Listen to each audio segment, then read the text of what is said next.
Ô Bárbara, qual seria o cenário ideal, né, de repente, para a mãe, no caso de vocês é clínica particular, né?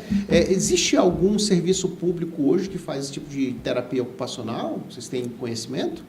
Assim, na época em que eu estudava faculdade, oferece os estagiários. Começar a partir dali, né? Clínica escola. Eles faz toda uma entrevista, avaliação, anamnese, e aí, mas também são poucos. Poucas mães que são beneficiadas, entendeu? Poucas crianças que têm... São poucas vagas oferecidas, entendeu? Né? Então, Entendi. A gente não consegue comportar hoje, até no serviço particular, né? Hoje eu estava vendo algumas mães falando sobre isso, né? Que até no serviço particular está tendo fila de espera. Entendi. Agora imagine no serviço público, né? Aí qual seria né, até perguntar de vocês, né? Porque às vezes os nossos legisladores, né? Eles são muito, eles precisam ser muito provocados para poder tomar iniciativa, né? Então, assim, né, vamos deixar um trecho do nosso bate-papo aqui para a gente falar, de repente, dar uma ideia para eles de como atuar aí, né, como inserir isso como uma necessidade. Qual seria o cenário ideal, ao ver de vocês, né, que estão no front? Seria, de fato, tentar anexar esse tipo de trabalho ao SUS ou, de repente, fazer uma parceria público-privada para que cada município, de repente, ou estado tenha uma verba específica para poder... Tá contratando empresas como a de vocês, né, qualificadas para o assunto, e aí, enfim, né, dá um amparo para quem precisa. O que vocês imaginam aí? Então, assim, eu não consigo imaginar como que seria, mas... Tem que dar ideia, doutora. O que a gente pensa, né? O que eu penso particularmente sobre tudo isso, né? A gente precisa de ações. Nós temos leis específicas para o atendimento de autistas, essas leis são muito claras, né? Mas falta a operacionalização, né? Falta que realmente o poder público se dê conta da importância desse tipo de serviço, desse tipo de atendimento.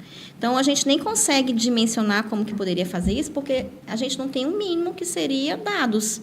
Então, não existe nem estatisticamente quantitativo de pessoas autistas no Brasil hoje. Mas são muitas, né? São muitas. A nossa base, o que a gente costuma ter como base, são os dados dos Estados Unidos. O que né? nós temos lá? Hoje se fala de uma criança a cada 36, né? Então, a cada 36 crianças nascidas, uma vai ter o diagnóstico de autismo.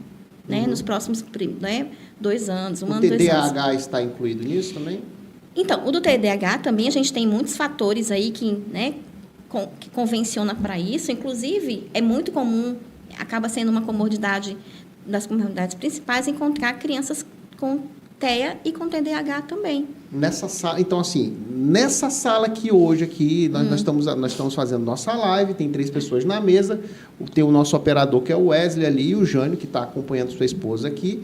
Provavelmente tem alguma pessoa com TDAH aqui, né? Provavelmente também, né? Exatamente. E é isso que a gente hoje tenta... Será que sou eu? Será? Olhando bem, né? Vou pegar uma lupa aqui pra gente ver, né?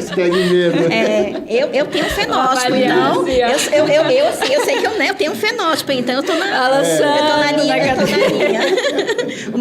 O meu fenótipo é muito ampliado. O fenótipo a gente fala assim, quando tem características similares, né, ao autismo, né, dentro da família, né? Então, eu posso ser uma dessas também tranquilamente, né? Mas isso é o básico, assim, a gente precisa do básico, a gente ter dados para a gente saber, até para que exatamente sejam criadas políticas públicas, né, para essas pessoas, né? Então, a gente tem hoje, né, algumas mobilizações. Essas mobilizações, elas primariamente acontecem a partir da família, né?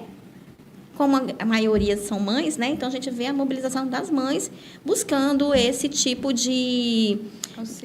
não, clamando realmente, assim, né? Se colocando em situação de implorar para que os políticos possam realmente olhar por essas pessoas, né? Então, a gente pode ter, né, assim, tem várias ideias, várias possibilidades que podem ser aplicadas. A gente tem norteadores, tem documentos, né? Tem até, já chegou, né, a assembleia, alguns documentos, né, bem precisos para que realmente isso possa acontecer, mas até hoje eu não consigo entender o que dificulta isso, né? É no legislativo, é no executivo, né? Por que isso não consegue ter um andamento, assim? Porque realmente, assim, parece que é um descaso muito grande que acontece com essas pessoas e essas famílias. É que falta prioridade Prioridade, mesmo, né? é porque a gente tem, se você for lá procurar, tem lá projetos de lei prontos, né, bem específicos, pessoas que se mobilizaram para construir, para fazer, mas não conseguem, né? Tem lei específica, 12764, que fala só sobre o atendimento a pessoas autistas e não conseguem caminhar, não conseguem sair do papel de fato, né? Então, a gente vê, assim, pequenas ações acontecendo, isoladas, e que não atinge realmente a sua finalidade, né, que não atinge a grande parcela da população. E realmente, assim, as crianças que acabam tendo atendimento, acesso a esses atendimentos, são porque realmente as famílias, né, dão sangue, o suor ali para fazer acontecer. Né? Mas a gente pensa realmente naquela população que não consegue ter nenhuma consulta. Se você for ver a fila, né, no SUS para uma consulta com um médico especialista, um neuropediatra, né, você se assusta. Né? Imagino. Há um pouco tempo fizeram um mutirão, né, para ver se conseguia dar vazão para isso. Mas mesmo com a vazão, e o que vai fazer com isso? Qual que vai ser a intervenção?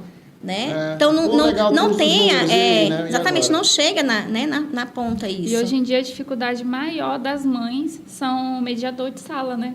A dificuldade maior é o calo no sapato das famílias hoje, né? Porque essa criança no colégio, né? E saber se ela vai ser acompanhada. Exatamente, né? Uma professora só para cuidar de 25, 30 alunos. Imagina, e um autista na sala. E simplesmente tá matricular para dizer que está na escola e essa criança não desenvolver, não evoluir, não dá. Né? O que muda na perspectiva dessa criança? É até um ambiente aversivo, né, para essa criança. Exatamente. Acaba sendo um ambiente que ele acaba repudiando, tá ali, ele acaba tendo uma aversão e realmente criando... Não tem aquela medida, né? Tipo assim, uma criança diferente, né?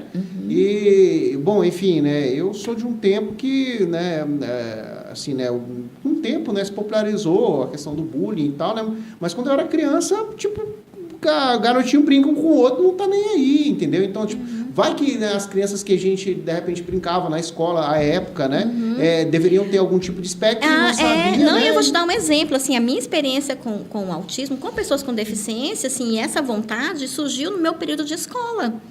Então, a minha escola tinha uma inclusão, né? Aquela inclusão, que era o seguinte, né?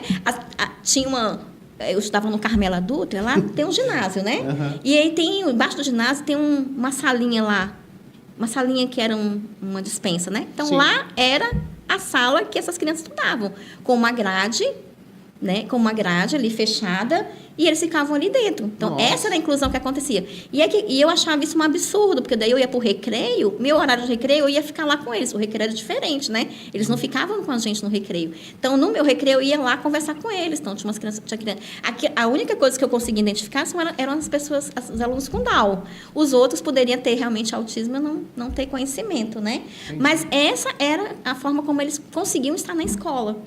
Né? Então, hoje aumentou, né? Realmente, as crianças, né, estão lá, só que ainda não está acontecendo como deveria acontecer, né? Como prioridade para o desenvolvimento integral dessa criança.